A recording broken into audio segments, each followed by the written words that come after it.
जी, आज का हमारा आर्टिकल है इलेक्ट्रिक पोटेंशियल। इसको स्टडी करने से पहले हम दो पैरेलल प्लेट्स को देखते हैं। हमारे पास एक पॉजिटिवली चार्ज प्लेट है जिसे हम प्लेट बी का नाम देते हैं, और दूसरी हमारे पास है प्लेट ए जो कि नेगेटिवली चार्ज है। अब इन दोनों प्लेट्स के दरमियान इलेक्ट्रिक फील्ड डेवलप हो जाएगा फ्रॉम पॉजिटिव चार्ज से टूवर्ड्स नेगेटिव चार्ज। अब इसमें अगर हम यूनिट पॉजिटिव चार्ज रख दें तो वो हमेशा इलेक्ट्रिक फील्ड के डायरेक्शन में मूव करेगा और उसके ऊपर जो है इलेक्ट्रिक फोर्स एक्ट करेगी जो कि Q0 E के बराबर है। और जब ये मूव करेगा Q0 चार्ज बी प्लेट से ए प्लेट की तरफ, तो ये लाजमी तौर पे काइनेटिक एनर्जी गेन करेगा। और अगर हमें इसी चार्ज को Q0 E को मूव करवाना हो ए प्लेट से बी प्लेट की तरफ, तो लाजमी तौर पर हमें अगेंस्ट द इलेक्ट्रिक फील्ड इसके ऊपर कुछ ना कुछ फोर्स, एक्सटर्नल फोर्स लगानी पड़ेगी इस चार्ज के ऊपर। तो हम F फोर्स, एक्सटर्नल फोर्स इसके ऊपर लगाएंगे इस चार्ज को against the electric field move करने के लिए। तो लाजमी तौर पर जब हम against the electric field force लगाएंगे तो लाजमी तौर पर ये कुछ डिस्प्लेसमेंट कवर करेगा और एज अ रिज़ल्ट हमारे पास कुछ ना कुछ वर्क डन होगा।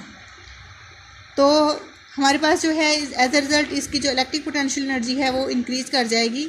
तो अब अगर हम देखें इसमें चेंज इन पोटेंशियल एनर्जी कितना आया है, तो जितना इस चार्ज में चेंज इन पोटेंशियल एनर्जी होगा डेल्टा यू, वो वर्क डन के बराबर होगा जो कि प्लेट ए और बी के दरमियान हम कर रहे हैं।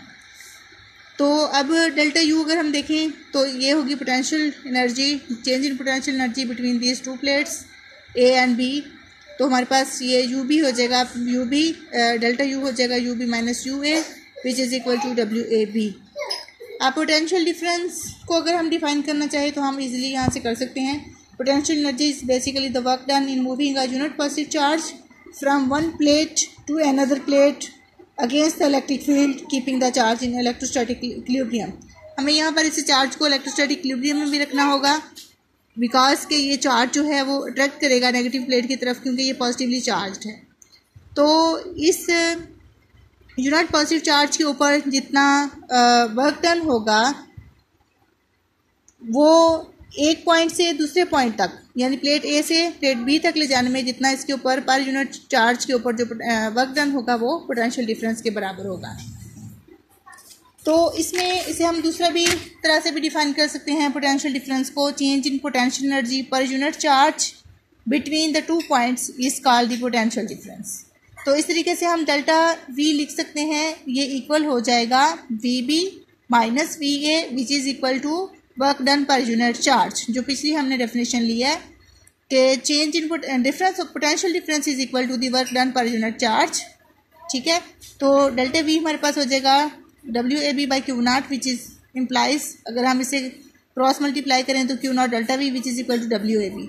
अब WAB हमारे पास किसके बराबर है पिछली इक्वेशन से, जैसे हमने देखा है कि this potential difference will be, this work done will be is equal to the change in potential energy between these two plates. तो ये हमारे पास डेल्टा यू हो जाएगा WAB। तो इस तरीके से हम इसे लिख सकते हैं delta U is equal to Q0 delta V which is equal to WAB। ठीक है, अब यहाँ हमने पोटेंशियल डिफरेंस को डिफाइन कर लिया। अब आगे हम बढ़ते हैं इलेक्ट्रिक पोटेंशियल की तरफ, लेकिन उससे पहले हमें देखेंगे यूनिट क्या है पोटेंशियल के। Unit of electric potential is volt. अगर हम इसी इक्वेशन पर वापस चले जाएं तो यहाँ पर देखें कि हमारे पास जो डेल्टा V है वो इक्वल होता है WAB डिवाइडेड बाई Q0। तो अब जो W होगा, जो यहाँ पर हमारे पास WAB है, ये WAB is equal to by Q0 is equal to joule per coulomb. तो इस तरीके से हम देखें कि वर्क के हमेशा जाउल होते हैं, चार्ज के हमेशा कूलम होते हैं। तो इस हिसाब से हमारे पास जो वोल्ट यूनिट होंगे पोटेंशियल डिफरेंस के वो होंगे वोल्ट 1 वोल्ट इक्वल हो जाएगा हमारे पास 1 जॉल पर 1 कूलम। तो इस हिसाब से हम 1 वोल्ट को डिफाइन भी कर सकते हैं, या 1 वोल्ट या वोल्ट को, कि 1 volt is equal to 1 joule per 1 coulomb. अगर हम किसी एक कूलम चार्ज को किसी दो पॉइंट्स के दरमियान मूव करने के लिए उसके ऊपर हम 1 जॉल वर्क करें अगेंस्ट द इलेक्ट्रिक फील्ड, तो उसके ऊपर जो पोटेंशियल डिफरेंस होगा वो 1 वोल्ट के बराबर होगा।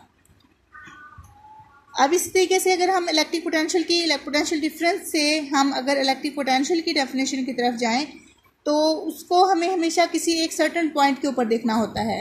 इलेक्ट्रिक पोटेंशियल को किसी सर्टेन पॉइंट के ऊपर देखेंगे किसी एनी पॉइंट के ऊपर अगर हम देखें तो हम डिफाइन कर सकते हैं कि electric potential at any point is the work done in bringing a unit positive charge from infinity to that point keeping it in electrostatic equilibrium, यानी इक्विलिब्रियम में रखते हुए इस चार्ज को हम इन्फिनिटी से किसी एक ख़ास पॉइंट के ऊपर जिसके ऊपर हम इलेक्ट्रिक पोटेंशियल देखना चाह रहे हैं वहाँ तक लाने के लिए जितना वर्क डन होगा वो हमेशा इलेक्ट्रिक पोटेंशियल के बराबर होता है।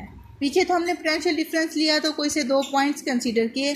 जब हम इलेक्ट्रिक पोटेंशियल लेते हैं तो इलेक्ट्रिक पोटेंशियल हमेशा किसी एक सर्टेन पॉइंट के ऊपर होता है, तो इस वजह से हमें दूसरा पॉइंट हमेशा इन्फिनिटी पर लेना पड़ता है। जैसे हम देखेंगे कि अगर हमारे पास दो पॉइंट्स हैं ए और बी, और यहाँ पर बी पॉइंट के ऊपर जो पोटेंशियल डिफरेंस होगा वो वी बी है और ए पॉइंट के ऊपर होगा वी ए, तो वी ए जो है हमारा वो इन्फिनिटी पे हम लेंगे जहाँ पर पोटेंशियल जो होगा वो ज़ीरो के बराबर होगा।